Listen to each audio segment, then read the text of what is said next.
this year can't be reviewed easily, in any case, in 5 or 10 minutes. And of course, we're all going to have had our very different experiences of 2020. And each one of these unique and real to us. I suspect it's unlikely that the year will have passed many of us by without significant transitions, maybe many, many different kinds. Maybe losses, perhaps people, perhaps losses of livelihoods in some cases, losses of freedom, perhaps, losses of stability, or a sense of stability, although that may of course have been illusory even in the first place, but maybe a sense of stability. And of course there may have been changes that we perceive as being gains as well. Certainly kind of early on in the year, when we were first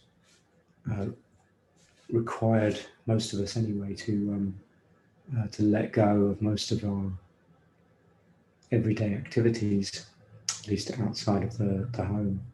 There was a lot of people who reported a greater connection actually with nature and with other people and with themselves that came through this stopping, this kind of enforced pause.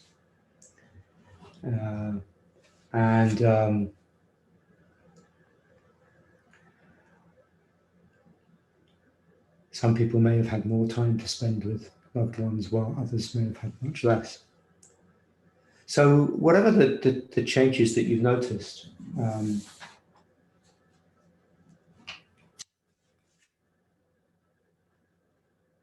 I wonder, in the spirit of mindfulness training, how these have been held. Because this is really what mindfulness training is about, is not so much what happens to us, because life does happen to us, and we're not always in total control of what happens to us, and we're often not in very much control of what happens. But given our, if you like, to borrow Heidegger's phrase, our thrownness into a situation, and in this kind of situation, how do we meet it? Where can we offer agency? Where can we offer an attitude that can be supportive? And a couple of things have struck me over the year that just I'd like to just highlight. I'm sorry if also this seems seems rather obvious, because I mean we perhaps had a lot of opportunities to reflect on these kinds of things. So I don't have anything particularly, I suspect, very new to say about this. But what it strikes me from a mindfulness frame is actually how remarkably resilient we are. Resilient and flexible. So I went on a train for the first time yesterday, since February, and just seeing the differences, just seeing how people were mostly taking care to kind of stay a safe enough distance from others. Everyone was wearing face coverings. 12 months ago, this just would, I remember actually seeing some of the sort of first news footage of the coronavirus and seeing one or two people in London wearing face coverings. And I remember thinking, I just can't imagine like everybody doing this. And yet here we are a few months later, and it's so much a part of normal life. So it struck me that in tough times, just how resilient and flexible human beings can be. It's not long before something comes to seem, if not normal, then at least kind of manageable. Not only that, but huge strides have been made. I mean, I do believe that producing vaccines in less than 12 months has never been done, even remotely ever been done before. So the kind of the work of those very skilled people who've been able to do that in such a short period of time is truly remarkable. So our response and flexibility as a world in many different ways has been both remarkable and heartening.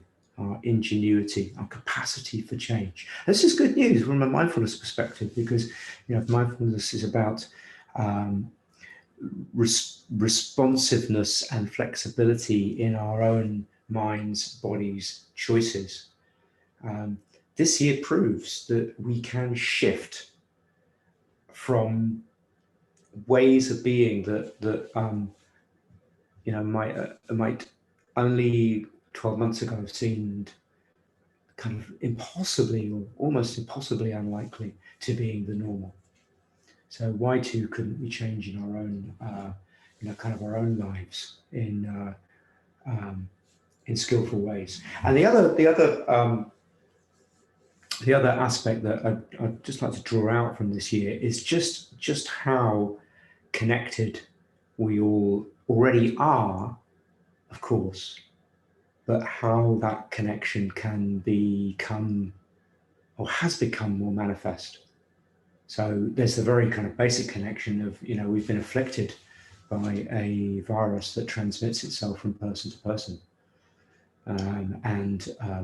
We've,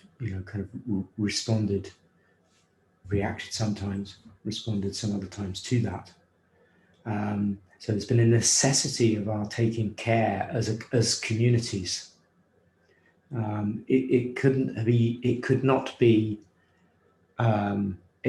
done kind of as individuals. Has to be some kind of collective working together in order for it to be effective.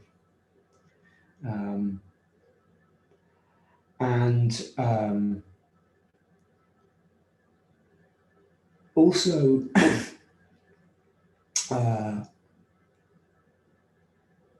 the sort of result of that connecting is also kind of manifesting our sense of care for ourselves and one another. How actually it is possible for us to be responsible.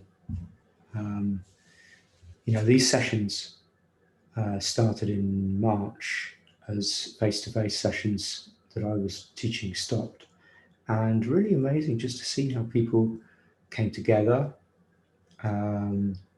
actually donated quite a lot of money to people in the UK who didn't have many resources. So thank you again for those people who helped with that. Came together to care for each other and to connect with each other. And this has been happening in all sorts of different situations. People setting up kind of help services for perhaps people who are vulnerable or shielding earlier in the year. So all sorts of different ways in which this connection, which is already present, sort of has come to the fore, become perhaps more obvious that we can't do it alone. I'm reminded of an experiment that was done in a school a little while ago. I read about this again last night, actually. It wasn't the first time I came across it, where a school teacher gave everybody a balloon and got them to put their name on it, and then put all the balloons in the hallway. So literally hundreds of balloons for each of the school children in the school. And first of all, asked them to go and find their own balloon. And it was kind of like they all rushed in and kind of, there was a kind of free-for-all, hardly anybody finding their own balloon. They were just crawling all over each other, balloons going everywhere. And then the teacher stopped the experiment and then asked again for everyone to go in, take one balloon and take it to the person whose name was on the balloon. And when they did that, everybody before too long got their own balloon.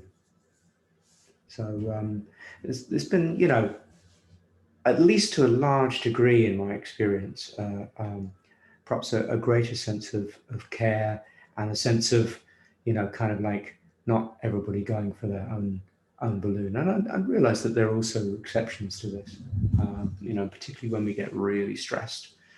There's a strong pull perhaps to, you know, go and get our own balloon.